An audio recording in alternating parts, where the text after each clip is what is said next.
Craig Hemingway from the city of Moose Jaw, our first ever Notorious Jawcast video cast. Here we are on Zoom, which is the way things are getting done during COVID-19, and really happy to be joined for this first ever by Rob Clark, CEO of the Moose Jaw District Chamber of Commerce, and Joel Pinel of Welcome to Media here in Moose Jaw. Rob, Joel, thanks for joining us here. Yeah, thanks happy to be here. Yeah, happy to be here. As we said, this is how things are getting done. And Rob, I guess I'll start with you. From the Chamber's point of view, first off, how are you doing, and what's your sense and how the business community is doing here over the last few weeks? Well, what I've been telling everybody, it's probably been the busiest time since I've been up here. Just with people, there's fear, anxiety, what are we going to do, getting into survival mode. And, we got past that. And then people realize that, this is reality. Now we got to work harder and make some things happen. And, the government programs come through, which actually supported them all, and it probably give a little bit of breathing room. And, again, we go back to these Zoom calls, and I try to make as many calls as I can a day, which some days I can get about 6 or 8 out. Some days I get 1 or 2 or none. But the sense is, they're still pretty positive about moving forward, and hopefully within the not too distant future there'll be some relaxation on the measures, and I think people are pretty excited about it. The one thing that I will do, I'll say on behalf of Joel, myself, and the rest of us from the think tank, is that I think the businesses are really appreciating and having a forum to get on. Which is quite quite helpful, knowing that they're not all by themselves in this. There's a group of them. Right, and Joel, for you as a small business owner, obviously the whole thing changed how you do your business, and talk about some of the challenges and maybe some successes. Yeah, for sure. So our business is a little unique. We're not essential, and we're not really non-essential. Like, we're kind of right in the middle.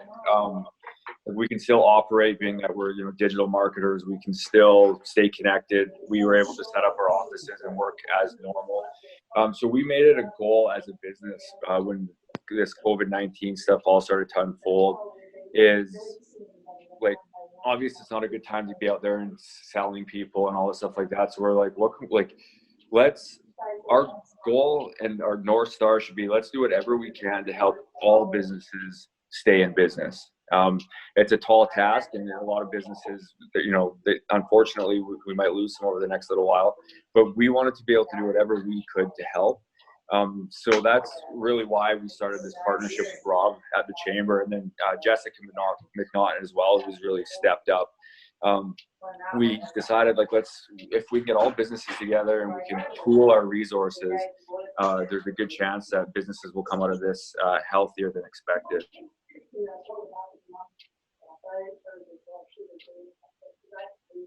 So that's there's a message there. Anyway, yeah, I'll touch base on that.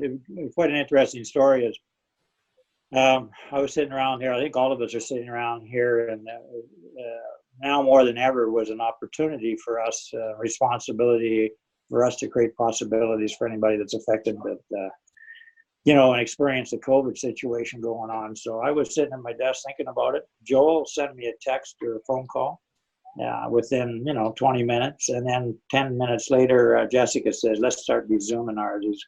And those have probably they've been so beneficial to us, to the business community, because we're still getting like up to 45 businesses on 3 times a week on the calls, having discussions. So my hats off to them. And then of course you got Marta Woodrow, who stepped up, and we got Grant Rowson from KPMG, who's been nothing but a wealth of knowledge regarding all these programs. And of course Jess is our she's a sensible one of the original group, I think. So anyway, she just does a fabulous job. So it's been, I tell you what, it's been awfully rewarding. And Rob, of course, you're mentioning those Chamber think tank Zoom meetings that are happening Mondays, Wednesdays, and Fridays, and you said over 40 participants, and a varied group, right, of people and different expertise. And you mentioned Grant from KPMG, who has really been providing all the information and Yeah. able to explain the information about all the programs coming from the federal and provincial governments, correct?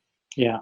No, that's been good. I just from the call on last Friday, I just looked. We had 12 different categories on there: marketing, municipal, provincial. You guys, I tell you what, with the city being involved, it actually gives sort of a warming feeling that you're there, you're supporting it municipally or provincially.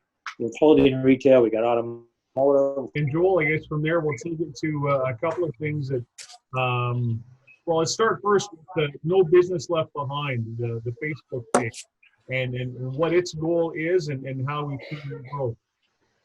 Yeah, so that came up from one of these Zoom meetings. We're sitting with Rob, and somebody asked, like, we should have a directory or some sort of an information piece where everyone can go on and learn about hours of operations, any specials they have, new way of doing business, with new contact information, because everything's changing so rapidly right now. So we went in with that in mind. And again, now the goal is things are changing. So it's a different way of doing things right now.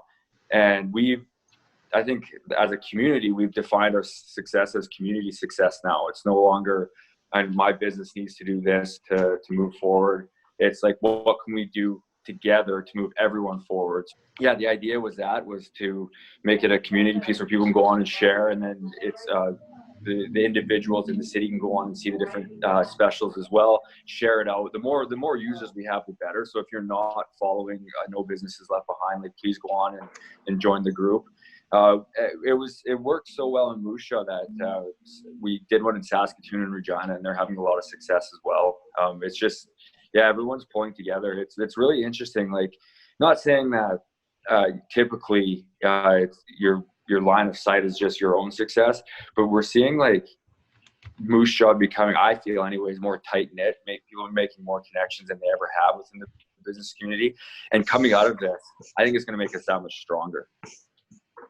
No, you're absolutely right. And I want to take from that, again, all these great ideas, No Business Left Behind, and then Ding Dong Ditch Day, which is kind of the big one, and we're promoting that. That's coming up this Saturday, April 25th.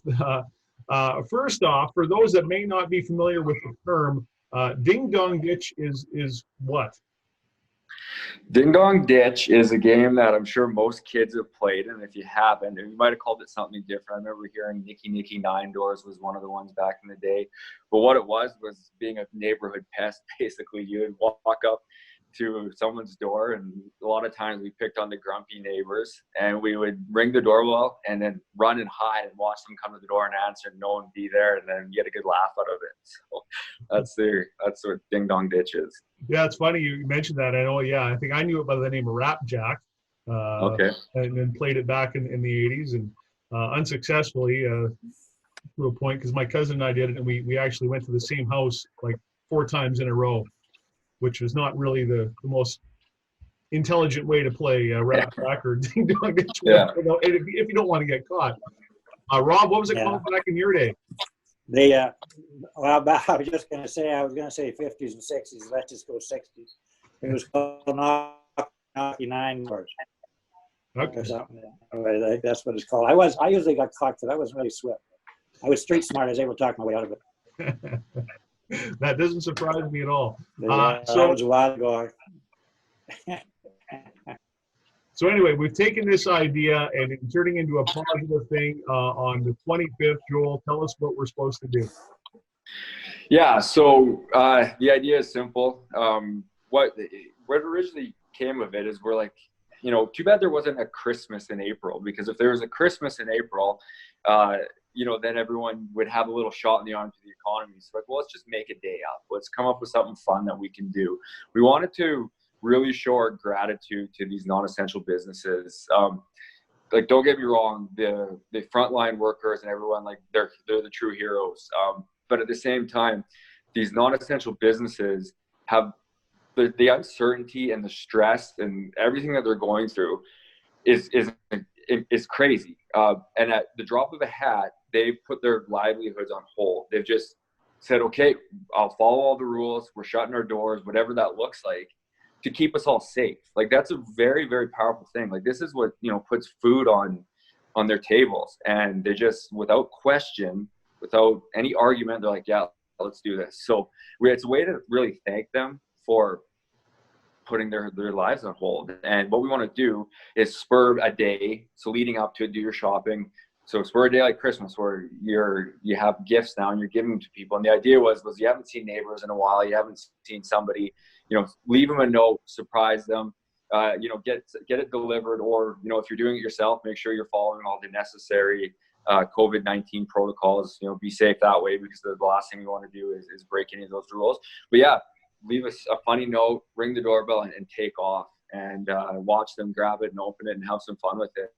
We thought Ding Dong Ditch is something everyone can relate to with the delivery type of thing now, and it's something that we can all get behind. So yeah, it's April 25th through the whole day. We want everyone to be, sharing, taking pictures of what they're doing, taking videos as much as they can. Like, make it really big on social media, because it'll get us legs down, like, afterwards as well, to see what people bought. It might spur new ideas. I mean, Mother's Day is coming up as well, so maybe you'll see, Ellen's is doing some flowers, and what a good idea for Mother's Day, right? So the more you can share and get involved that way, the better. There'll be some prizes associated with it as well. So if you do, as a consumer, participate, there's a chance to win some really great prizes. So yeah, it's just a day to show appreciation to the business community, and hopefully give them a shot in the arm with some revenue. Sure thing. Before we go, one of the things we're doing here at the city, we're asking people to share pictures of some of the things that are making you smile over the last few weeks, just whether it's, being at home or, a way to connect with a loved one you can't visit, those sorts of things. Rob, I'll start with you. What can you think of out of the blue that just kind of made you feel positive and made you smile here the last couple of weeks, understanding you're facing a lot of anxiety and adversity? I watched a promo video of our counterpart on here, Joel, doing a ding dong dash. He jumped over a railing.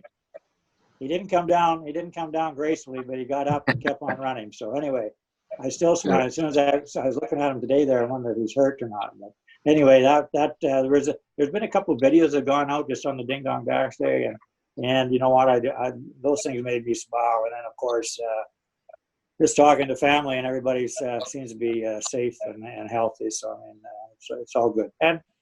And hearing businesses saying, you know what, we can get through this. That makes me feel great. Sure. Joel, how about you? I've really noticed how things have gotten back to, I guess, old school, or however you want to say it, which I've really appreciated, and I hope it stays moving forward. Like, when I was a kid, we always had supper at the supper table, and when 5 o'clock rolled around, work was done for my parents because they weren't connected on their cell phone throughout, for work and social media, and always buried in their phone. And so, like, we've had more dinners at the supper table with my family here at home, which has been amazing. We've started an Uno tournament. Like, we've connected in a different way, and you see that online as well. People are like getting back to that, which I think is really, really important. I think we've missed that over the last several years. I know I have. Like, we operate a pretty fast-paced life. We've got businesses on the go, and always connected. And luckily, my daughter is only 6 years old, but I could see how you'd miss a bunch of years by not having this refresh. I guess it's kind of crappy that this is what caused it or forced it. But yeah, just watching everyone connect again with their families and get back to those old traditions, I think is what's putting a smile on my face for sure. Yeah, no, we've seen countless examples of just that. You're right. Families are finding ways to be you're together a lot, and the chances of getting sick of each other is also raised. But there's lots of those great examples of what you just said, the eating together and games and movies, and just you're wanting to stay connected with way. So it's great stuff. Before we go, Joel, one more time, Ding Dong Ditch Day on Saturday. Tell us where we get more information on that.